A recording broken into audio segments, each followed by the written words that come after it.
Morning to all out there in the virtual world. I'm Rex Isom. I serve as Executive Director for the State Soil and Water Conservation Board. I welcome you to our programs update for the 2020 year. And I'm going to ask each regional manager to update you about their, I said regional, it's program manager, to update you about their specific program. And then I will come back and give a wrap up. Obviously, we had hoped to be doing this in Galveston, but we're here and we're virtual and all is good. Steve, will you take it from here, please?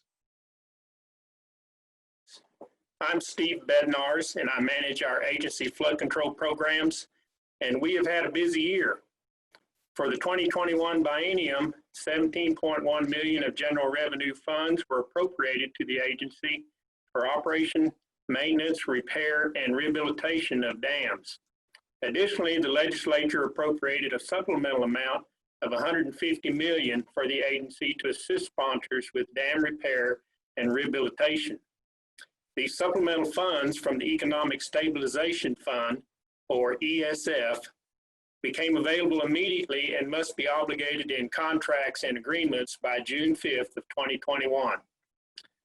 As of September 30th, 2020, the agency has also received $54 million in federal funds from USDA NRCS for engineering services and construction of dam rehabilitation projects.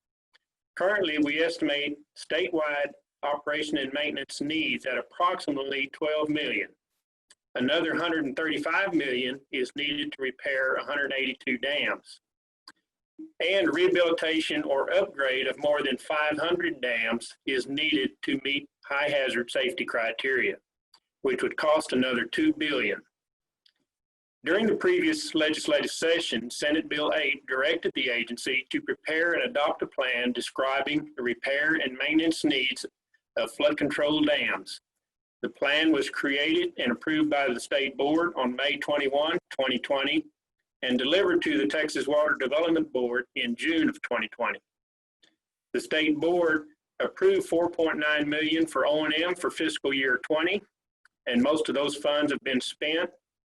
The State Board approved budget for fiscal year 21 contains $4.4 million for O&M activities, and we are currently accepting proposals for those funds. The agency also developed a plan for utilizing that $150 million supplemental appropriation. This plan uses a combination of ESF, general revenue, and federal funds to implement flood infrastructure projects. The plan includes 52 dam repairs and 30 dam upgrades or rehabilitations. In anticipation that some of the original repair, upgrade, or rehabilitation projects may be completed under budget, or that a project may be canceled by the sponsor, the agency also began work on additional projects. The agency has also received requests for repair and rehabilitation that are not funded. These requests include 35 dam repair or upgrade projects totaling $73 million, and requests for 36 rehabilitation projects totaling $144 million. The bottom line is that we have a lot of design and construction work already underway, but there's a tremendous amount that we don't have funding to address at this point in time. Hopefully, as we finish up the current work, future funding will continue to be made available. That wraps up the flood control program's update, but I invite you to visit our website for more information. John Foster will now provide an update for Carrizo Cane. Thank you. Thank you, Steve. I'm John Foster, an agency policy advisor that provides assistance to the voluntary program for landowners along the Rio Grande River that wish to assist law enforcement by controlling Carrizo cane growth along the border. Dense stands of invasive Carrizo cane grow along the banks and floodplains of the river. This causes problems for local, state, and federal law enforcement efforts because it impedes and conceals the detection of criminal activity and restricts law enforcement officers' access to riverbanks. It also impairs the ecological function and biodiversity of the Rio Grande's overall ecosystem. In order to help achieve the governor's border security priorities, In 2015, the Texas legislature directed the agency to develop and implement this program. From 2016 through 2019, the agency received a combination of Department of Justice assistance grants through the governor's office and general revenue from the legislature. This was used to treat 7,080 acres in Maverick, Valverde, Cameron, and Kinney counties with herbicide. The legislature appropriated $3 million in general revenue to the agency for the 2020-2021 biennium, which is currently being used along the border in a number of counties.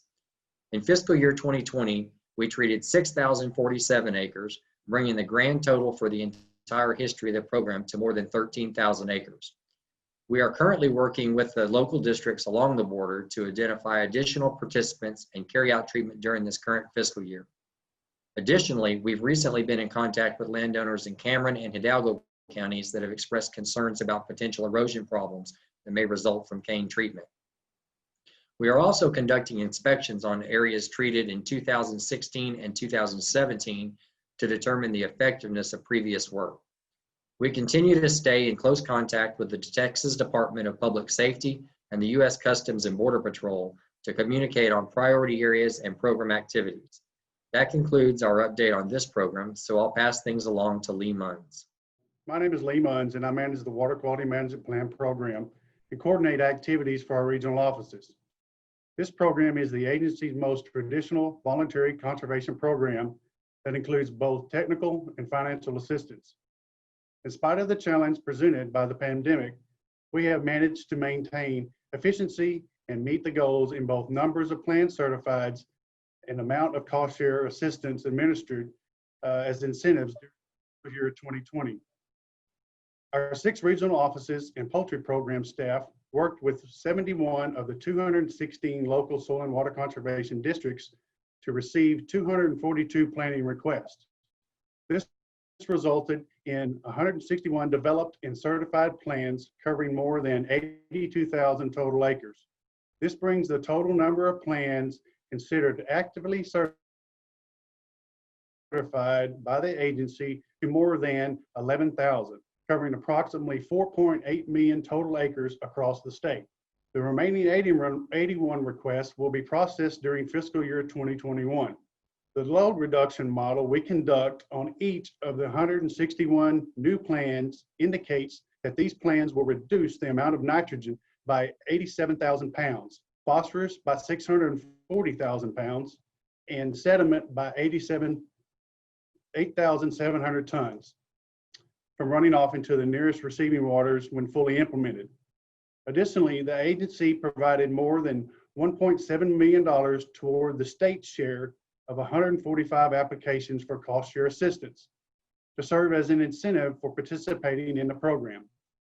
The state average contribution to each contract was approximately $11,600.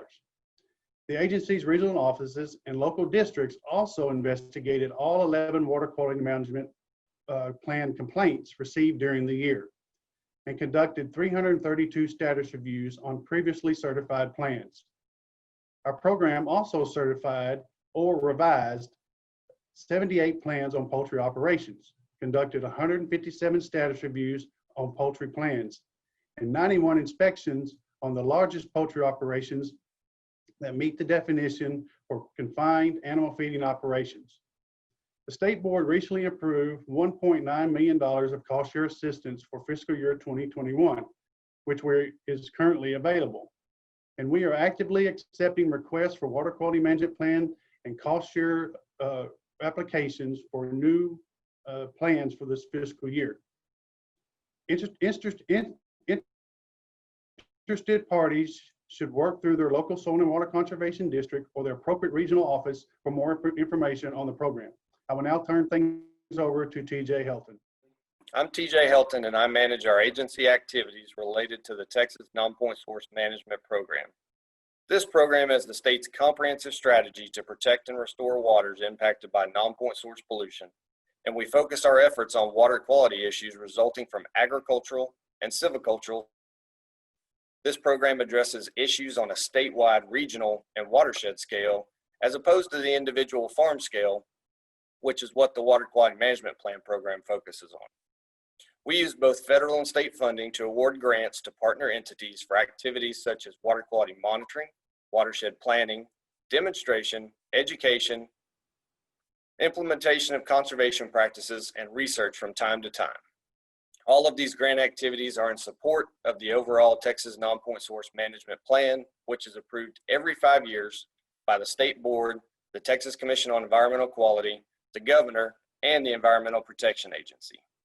Each year, we publish a request for proposals, and this year we received 25 requesting more than $10 million in funding. We selected 13 of those proposals for funding. We also completed the development of a watershed protection plan for the 380,000-acre Mid and Lower Cibolo Creek watershed. That plan was accepted by EPA in early August 2020. There are now over 30 accepted watershed plans in the state. These are important because once a watershed plan is accepted by EPA, the State Board and the TCQ are able to fund specific projects that assist in implementing them. We also developed an EPA non-point source success story that highlighted our efforts with the development and the implementation of the Navasota River Watershed Protection Plan. Those efforts resulted in the restoration of 3 impaired assessment units, removing them from the Texas 303D list of impaired, which is the ultimate goal of all of our actions.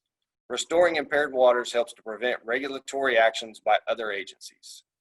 That concludes our update on our statewide water quality programs, so I'll turn it over to Rex. Okay, and we are limited on time, so I'll be brief. I could go on and on about the delivery system. Thank you to our program managers.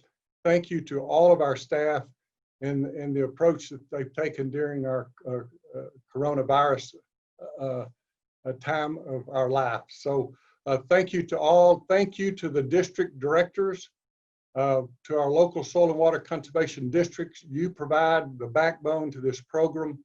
A vital point to make is all our programs are voluntary. They all run through the local soil and water conservation districts.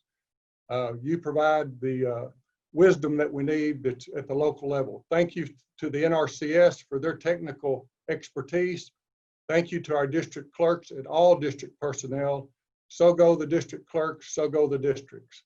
Again, thank you for your time. Thank you for your interest. And if there's anything we can do for you, please call. Our phones are always on. And as they say, our door's always open. Thank you and have a great day.